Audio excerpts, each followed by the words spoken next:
shoulder horizontal abduction PAILs and rails. So we're going to lay down on your stomach, and you are going to put your arm, we'll do it this way first so I can talk to you. You put your arm straight out, make sure the front of your shoulder stays on the floor here, and to get into your stretch, literally just push your hand here to push your body up.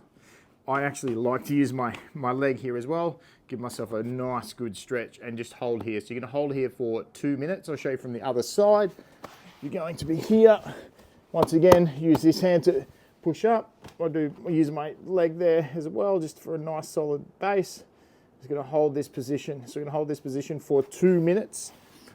So once you're in that position for 2 minutes, you're going to do a PAILs contraction, then the rails contraction. So the PAILs contraction will be your front side. It's the side that's getting larger, which is the front of your shoulder. You're effectively be in this position, and you're going to be trying to do this. Then your rails contraction is trying to pull even further.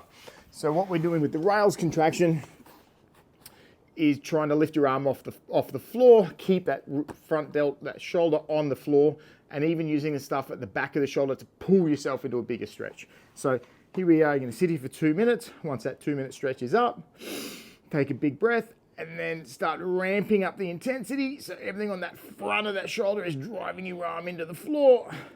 Once that 10, 15, 20 seconds is up, depending on whatever your program says, you will then do a rails contraction and try to get everything on the back of the shoulder to lift the arm up, and then pulling yourself into a bigger stretch.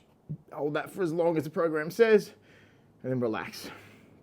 Once you're relaxed, in between sets, if you can, try to push into a slightly bigger stretch, then do your second set. Another option to do this, rather than a straight arm there, is you can do it with a bent elbow. So here I'll show you this way.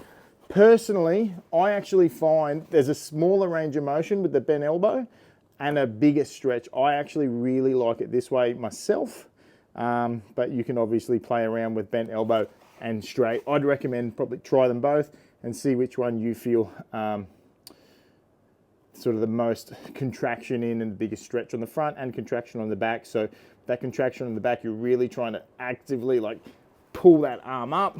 Obviously you're not going to, so you're in this end range, and even use that tissue to pull your body more into that stretch. And there is your horizontal abduction, PAILs and rails. Enjoy.